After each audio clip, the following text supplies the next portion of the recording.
So guys आज की Monday night raw जो हो रही थी Corpus Christi Texas America bank centre से वो फाइनली एंड हो चुकी है। और अगर आप जानना चाहते हो कि द वाइट फैमिली का असली राज क्या है, कितने मेंबर है इसके अंदर, तो इस वीडियो को एंड तक पूरा देखना। एंड नाउ आप देख रहे हैं रेसोनैरिक्स एंड सब्सक्राइब करना तो बनता है। तो शो की धमाकेदार स्टार्टिंग होती है the return of Seth Rollins से, जिनको शायद कोई भी एक्सपेक्ट नहीं कर रहा था, बट वो आ जाते हैं। सभी उन्हें देखकर पागल हो जाते हैं। सेथ रॉलिंस अपना गाना गाते हुए रिंग में आते हैं और कहते हैं कि आप सभी का वेलकम है मंडे नाइट रॉलिंस पर। और कहते हैं क्योंकि अब हम घर वापस आ चुके हैं तो हमें सिर्फ बेस्ट नहीं बनना, हमें ग्रेटेस्ट ऑफ ऑल टाइम बनना है। और वैसा करने के लिए हमें हमारा वर्ल्ड टाइटल वापस लेना होगा। और शायद वैसा करने के लिए MIT भी सबसे तेज तरीका होगा। लेकिन फिर उसके बाद डेमियन प्रीस्ट वहाँ पर आ जाते हैं और कहते हैं कि वेलकम सेथ रॉलिंस, तुम काफी अच्छे लग रहे हो। और सच कहूं ना, आउट ऑफ रिस्पेक्ट मैं तुम पर ही कैश इन करना चाहता था, लेकिन अनफॉर्चुनेटली वैसा नहीं हो पाया। और अब ये मंडे नाइट रॉलिंस नहीं रहा, क्योंकि अब यहाँ पर एल चैंपियन रहता है। रॉलिंस कहते हैं कि मुझे पता है कि तुम कहाँ से आए और क्या करते हो डेमियन, हम दोनों काफी हद तक सेम है, हम दोनों ने सेम इवेंट पर अपना MIT भी कैश इन किया है। लेकिन क्या तुम बेस्ट बनना चाहोगे अपनी टीम के साथ, या फिर आगे बढ़कर कुछ करना चाहोगे मेरी तरह? लेकिन ये कोई ट्रैप तो नहीं ना डेमियन? तो डेमियन कहते कि नहीं, ये कोई ट्रैप नहीं है। जजमेंट डे को पता भी नहीं है कि मैं यहाँ तुम्हारे साथ आ रखा हूँ। तो सेथ कहते कि वो तो देखा जाएगा, जब तक मैं यहाँ हूँ ना तो ये हमेशा मंडे नाइट रॉलिंस ही रहेगा। और मैं तुम्हें चैलेंज करता हूँ at world heavyweight championship. And ये सेगमेंट यहीं पर एंड हो जाता है। फिर हमें MITV की झलकियां एंड कुछ बैकस्टेज मूवमेंट दिखाए जाते हैं, जिसके बाद हमें नाइट का सबसे पहला मैच देखने को मिलता है Chad Gable versus Braun Strowman के बीच में, जहाँ बताने का कुछ खास हुआ नहीं। हैवी मोमेंटम के चलते ब्रॉन स्ट्रोमैन अपने मैच को बड़ी आसानी से जीत जाते हैं। जिसके बाद वही अल्फा अकेडमी का ड्रामा में देखने को मिलता है। लोग वेट करते रहते हैं कि ओटिस कब चैट गेबल को मारेंगे। देन फिर से हमें एक भारी भरकम बैकस्टेज मूवमेंट देखने को मिलता है, जिसके बाद होता है ट्रिपल थ्रेट मैच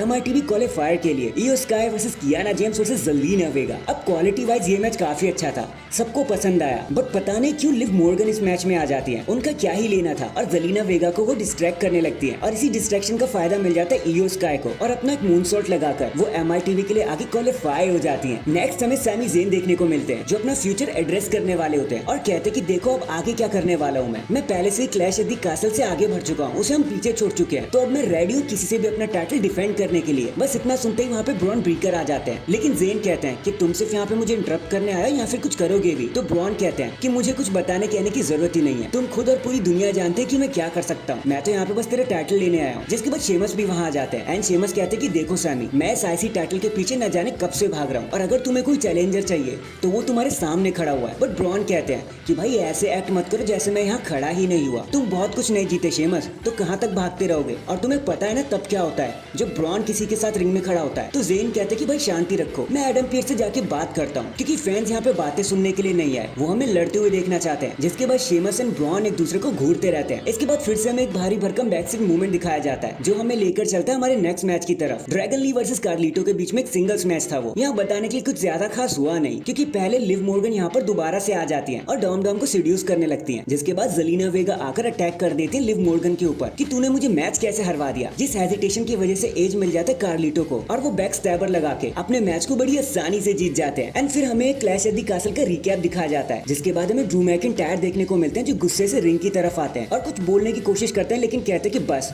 बहुत झेल लिया मैंने और आई क्विट। जिसके बाद Adam Pearce and triple H उन्हें समझाने की बहुत कोशिश करते हैं, लेकिन वो किसी की बात नहीं सुनते। कहते हैं कि अपने CM पंक को चाट लो और कंपनी छोड़कर वहां से फिलहाल के लिए चले जाते हैं। नेक्स्ट हमें एक टैग टीम मैच देखने को मिलता है, Katana Chance Kayden Carter versus Damage Control के बीच में, जहां पर लायरा वेलकारिया की मदद से टीम केडन एंड कार्टर अपने मैच को जीत जाते हैं। बताने के कुछ खास था नहीं। इसके बाद हमें पता चलता है कि डेमियन सेथ रॉलिंस के चैलेंज को एक्सेप्ट कर चुके हैं, और MITV में हमें Damien priest versus Seth Rollins के बीच में एक वर्ल्ड चैंपियनशिप मैच देखने को मिलने वाला है at the main event. And फिर ये चीजें हमें लेकर चलती है ब्रॉन ब्रीकर वर्सेस शेमस की तरफ, एक हार्ड हिटिंग मैच। एंड इस मैच का वेट ना जाने लोग कब से कर रहे थे। भाई मजा आ गया इस मैच को देखकर। सैमी ज़ेन तो क्लोजली इस मैच को देखकर मॉनिटर कर रहे थे, बट जब शेमस मैच को जीतने वाले होते हैं तभी लडविग काइजर आकर उन पर अटैक करने लग जाते हैं। डिस्क्वालिफिकेशन की वजह से तो विनर बन जाते हैं शेमस, लेकिन ब्रॉन एक जोरदार स्पीयर शेमस पर ठोक देते हैं, और फिर लडविग काइजर शेमस की नी को इंजर्ड कर देते हैं स्टील स्टेप्स पर। ब्रॉन ब्रीकर आकर उन पर भी अपना स्पीयर ठोक देते हैं और कहते हैं कि भाई तू मेरा क्या बिगाड़ लेगा। जिसके बाद उनकी भिड़ंत सैमी ज़ेन के साथ हो जाती है, और सारे ऑफिशियल्स उन्हें छुड़ाने की कोशिश करते हैं कि भाई देखो यहाँ मत लड़ो। नेक्स्ट हमें मेन इवेंट जे उसो देखने को मिलते हैं, जो क्राउड को पंप अप करते हुए कहते हैं कि भाई मैं आ चुका हूँ, ये टाइम हो चुका है। जिसके बाद हमें ट्रिपल थ्रेट मैच देखने को मिलता है MITV कॉन्ट्रैक्ट के लिए, Rey Mysterio versus Finn Balor versus Jey Uso. अब ये मैच काफी सॉलिड था, क्योंकि हर स्टाइल का स्टार हमें यहाँ पे मौजूद देखने को मिला।